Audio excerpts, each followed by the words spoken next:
नमस्कार, आप देख रहे हैं दुनिया टुडे और मैं हूं आपके साथ नेहा। मिडिल ईस्ट में शांति बहाल करने की कोशिशों को बड़ा झटका लगा है। स्विट्जरलैंड में अमेरिका और ईरान के बीच हुई हाई लेवल शांति वार्ता के पहले दौर में दोनों पक्ष किसी ठोस समझौते पर नहीं पहुंच सके। हालात इतने तनावपूर्ण हो गए कि ईरानी प्रतिनिधिमंडल कुछ समय के लिए बैठक छोड़कर बाहर चला गया। इसकी सबसे बड़ी वजह बनी अमेरिकी राष्ट्रपति डोनाल्ड ट्रंप की सख्त चेतावनी, जिसने वार्ता के माहौल को और ज्यादा गर्म कर दिया। स्विट्जरलैंड के बर्गन स्टॉक रिजॉर्ट में अमेरिका और ईरान के अधिकारियों के बीच पूरी रात बातचीत चली। इस वार्ता का मकसद था लेबनान में जारी संघर्ष को रोकना, मिडिल ईस्ट में बढ़ते तनाव को कम करना और वैश्विक ऊर्जा बाजार में पैदा हुए संकट का समाधान निकालना। लेकिन बातचीत के दौरान हालात तब बिगड़ गए जब डोनाल्ड ट्रंप ने तेहरान को खुली चेतावनी दे दी। ट्रंप ने कहा कि ईरान को लेबनान में उस समूहों का समर्थन बंद करना होगा जिन्हें वो आर्थिक और सैन्य मदद देता है। ट्रंप ने साफ शब्दों में कहा कि अगर ईरान ने ऐसा नहीं किया तो अमेरिका एक बार फिर उस पर कड़ा हमला करेगा और इस बार कार्रवाई पहले से भी ज्यादा ताकतवर होगी। ट्रंप के इस बयान के बाद ईरानी प्रतिनिधिमंडल नाराज हो गया और कुछ समय के लिए वार्ता से बाहर चला गया। हालांकि बाद में बातचीत फिर शुरू हुई, लेकिन दोनों देशों के बीच मतभेद इतने गहरे रहे कि कोई अंतिम समझौता नहीं हो पाया। लेकिन इस पूरी कहानी का दूसरा पहलू भी है। भले ही पहले दौर की वार्ता किसी बड़े समझौते पर खत्म नहीं हुई, लेकिन दोनों पक्षों ने बातचीत जारी रखने पर सहमति जताई है। पाकिस्तान और कतर की मध्यस्थता में हुई इस बैठक के बाद एक साझा बयान जारी किया गया, जिसमें कहा गया कि आगे की बातचीत के लिए एक हाई लेवल कमेटी बनाई जाएगी।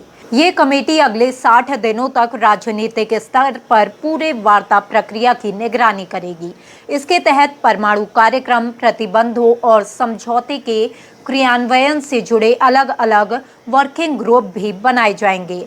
दोनों देशों के मुख्य वार्ताकार नियमित रूप से इस कमेटी को सपोर्ट देंगे।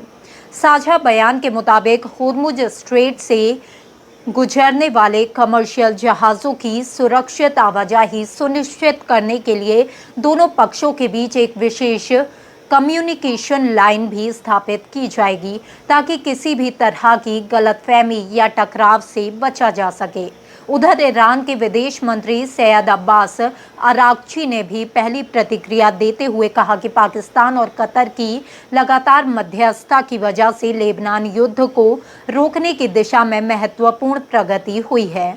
उन्होंने दावा किया कि ईरान के तेल और पेट्रोकेमिकल निर्यात पर लगी रोक हटा दी गई है, होर्मुज में नाकेबंदी समाप्त कर दी गई है और कुछ फ्रीज की गई संपत्तियों को भी रिलीज कर दिया गया है। अघाची ने कहा कि अब सबसे बड़ी चुनौती लेबनान में प्रस्तावित डी कॉन्फ्लिक्शन सेल को प्रभावित ढंग से लागू करना है। इस सेल का काम युद्ध विराम बनाए रखना और किसी भी सैन्य टकराव को रोकना होगा। इस बीच स्विट्जरलैंड में हुई इस बैठक की कुछ तस्वीरें, वीडियो भी सोशल मीडिया पर जमकर वायरल हो रहे हैं। अंतर्राष्ट्रीय मंच पर नेताओं और प्रतिनिधियों के हाव भाव, उनकी गतिविधियां और आपसी बातचीत चर्चा का विषय बनी हुई है। कार्यक्रम में पाकिस्तान के प्रधानमंत्री शहबाज शरीफ और वो प्रमुख जनरल आसिम मुनीर की मौजूदगी भी लोगों का ध्यान अपनी ओर खींच रही है। सोशल मीडिया पर कई तरह के दावे किए जा रहे हैं, लेकिन किसी तस्वीर या चेहरे के भाव के आधार पर किसी नेता की मानसिक स्थिति या राजनीतिक रुख का निष्कर्ष निकालना संभव नहीं है।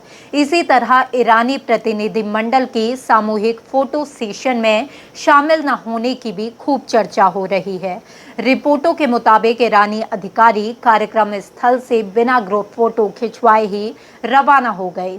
हालांकि इसके पीछे की वजह को लेकर कोई आधिकारिक बयान सामने नहीं आया है।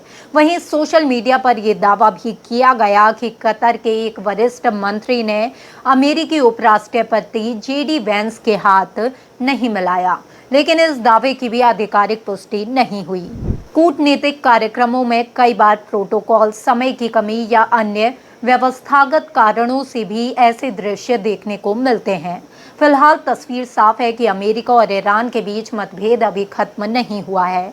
ट्रंप की धमकी ने वार्ता को झटका जरूर दिया है, लेकिन दोनों देश बातचीत का रास्ता पूरी तरह बंद करने के मूड में नहीं दिख रहे।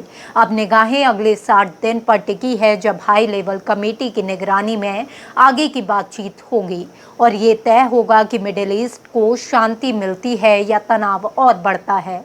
फिलहाल इस खबर में इतना ही। ऐसी ही और खबरों को देखने के लिए देखते रहिए दुनिया टुडे। नमस्कार।